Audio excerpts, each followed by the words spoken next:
കൂട്ടുകാരന് വേണ്ടി വന്ന് കണ്ടതാണ്. അവിടുന്ന് പിന്നെ കണ്ടു കഴിഞ്ഞാണ് ഇനി ഇത് ആർക്കും വിട്ടുകൊടുക്കില്ല. ഹിസ് ബാഡ് ലക്ക് എന്നേ പറയാം. കാരണം എങ്കിലും അടിച്ചോണ്ട് പോയനെ.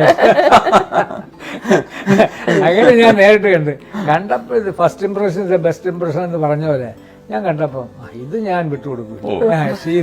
എന്റെ പറ്റിച്ചു. അതൊക്കെ ട്രേഡ് സീക്രട്ട് നിങ്ങൾ അതൊക്കെ പറഞ്ഞ മഴ വരുന്ന വേഴാമ്പലിനെ വരെ ഇങ്ങനെ കാത്തിരിക്കുന്ന ഒരു എന്റെ പ്രതീക്ഷയ്ക്കൊത്ത ഒരു ആളിനെ കിട്ടിയപ്പോ പിന്നെ എങ്ങനെയും ബാക്കിയുള്ള എന്ത് ബന്ധങ്ങളും അതിനെ വലിച്ചെറിയാനായിട്ട് ഞാൻ അതായിരിക്കാം ചിലപ്പോ മുൻ തീരുമാനമായിരിക്കും. എങ്ങനെയാണ് അത് വീഴ്ത്തിയെന്നുള്ളതാണ് ചോദ്യം എന്ന് പറയുന്നത്. എല്ലാരും കൂടി നമ്മളെ ഒന്ന് പുഷ് ചെയ്ത പിന്നെ ഇദ്ദേഹത്തിന്റെ ഫോണും അതാണ് ഏറ്റവും കൂടുതൽ. അതാണ് പോയിന്റ്. എല്ലാ കാര്യങ്ങളും തുറന്നൊരു സംസാരവും ആ ഒരു ആ പ്രകൃതമാണ് ഇഷ്ടപ്പെട്ടത്. അവിടെയാണ് പോയിന്റ് അടിച്ചത്. 78 വയസ്സുള്ള സോമൻ ചേട്ടനും 59 വയസ്സുള്ള ബീനാകുമാരി ചേച്ചിയും കല്യാണം കഴിച്ചു. ഇത് അപൂർവമായി നടക്കുന്ന കല്യാണമാണ്. ഈ പ്രായത്തിൽ അങ്ങനെ കല്യാണം നടക്കാറില്ല.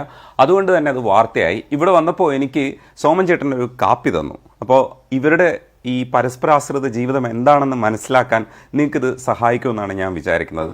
താങ്ക് യു ചേട്ടാ. നമസ്കാരം. ചേച്ചി നമസ്കാരം. ചേട്ടാ, ഇത് നിങ്ങളെ എങ്ങനെയാ കണ്ടുമുട്ടിയത്? അതാണ് ആദ്യത്തെ ചോദ്യം. കണ്ടുമുട്ടിയത് എൻ്റെ വൈഫ് സെപ്റ്റംബർ 15 മരിച്ചു.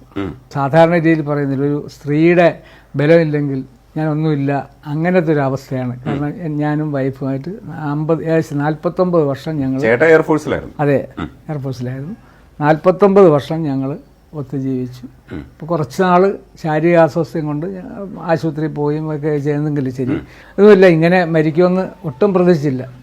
താങ്ങും തണലുമായിട്ട് അവിടെ നിന്നും അവർക്ക് ഇങ്ങനെ ഞങ്ങൾ പരസ്പരം പൂരിതമായിട്ടുള്ള ആ രീതിയിലാണിത്. അത്ര 49 വർഷം ഒരു പ്രശ്നമില്ലാതെ ഞങ്ങൾ ജീവിച്ചു. പക്ഷെ സഡനായിരുന്നു അവളുടെ അന്ത്യം സെപ്റ്റംബർ. പിന്നെ എനിക്ക് ഒരു വളരെ ഏകാന്തത അനുഭവപ്പെട്ടു.